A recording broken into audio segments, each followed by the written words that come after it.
Bismillahirrahmanirrahim. Assalamualaikum warahmatullahi wabarakatuh. Selamat pagi teman semua.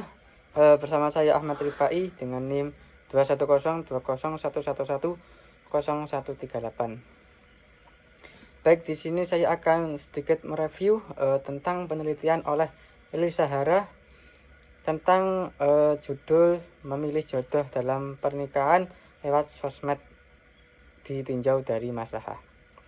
Baik, sebelumnya beliau Lili Sahara meneliti dengan metode penelitian lapangan yang dilakukan di Desa Taba, Kecamatan Langitan atau Selangit.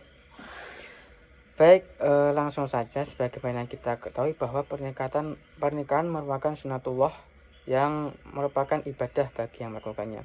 Tapi tidak berhenti di situ, pernikahan sendiri memiliki beberapa hukum sesuai dengan kondisi dari individu masing-masing, yang mana secara umum terbagi menjadi 5. Yang pertama ada wajib, yang kedua sunnah, selanjutnya mubah, makruh, dan haram. Singkat saja, pernikahan bisa dihukumi wajib ketika seseorang itu memiliki materi yang cukup untuk melakukan pernikahan dan juga memiliki hasrat untuk melakukan pernikahan itu sendiri, dan juga ketika orang tersebut tidak melakukan pernikahan tersebut maka akan dikhawatirkan terjerumus pada sesuatu hal-hal yang tidak diinginkan atau dilarang oleh syarak.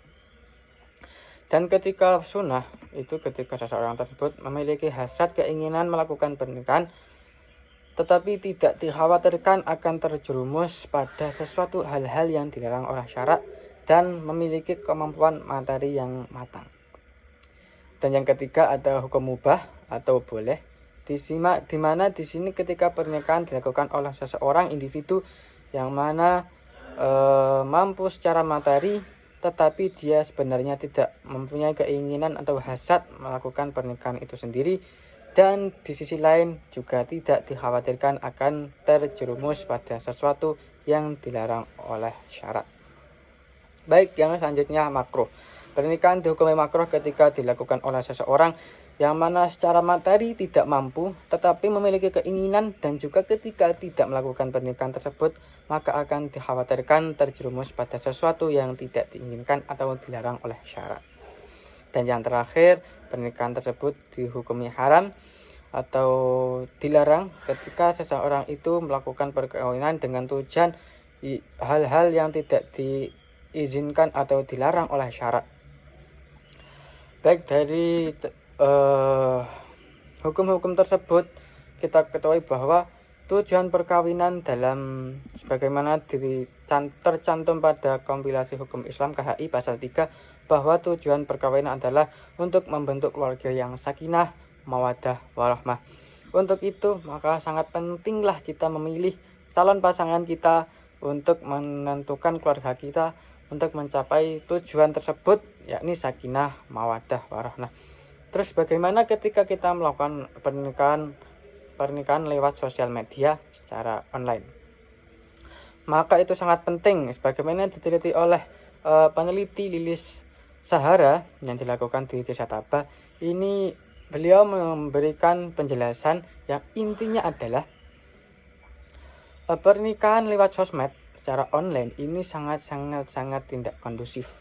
Sebagaimana kita ketahui bahwa pernikahan lewat online, baik lewat media apapun seperti Instagram, Facebook yang akhirnya menuju ke WA, ini meskipun dari tampilannya mereka memberikan bahwa secara fisik mereka sangat menarik bagi kita, khususnya mungkin kecantikannya, segi materinya sangat oke, sangat cocok dengan kita, tapi ternyata dalam lihat lapangan khususnya di Desa Taba ini ternyata tidak sesuai pada fakta yang ada.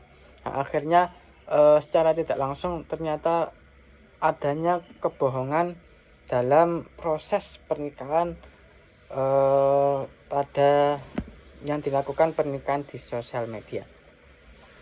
Maka di sini penulis atau peneliti oleh Lili Sahara sangat tidak menyarankan pernikahan lewat sosmed karena dikhawatirkan hal-hal tersebut tadi sepertinya adanya penipuan, tidak sesuai dengan realita yang ada, banyaknya ketidaksesuaian dengan fakta yang ada, yang akhirnya dari hal-hal tersebut menimbulkan keluarga yang kurang harmonis.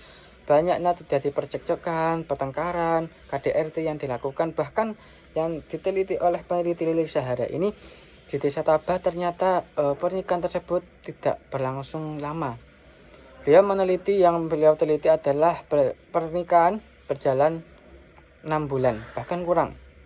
Yang akhirnya setelah 6 bulan tersebut terjadi cekcok, pertengkaran, KDRT yang menimbulkan yang namanya perkawinan, yang akhirnya diakhiri dengan perceraian. Yang mana hal ini tidak sesuai dengan tujuan perkawinan sendiri dari KHI atau Kompilasi Hukum Islam, sebagaimana pasal 3 yang tadi dijelaskan, yakni membentuk keluarga yang sakinah, mawaddah, warahmah.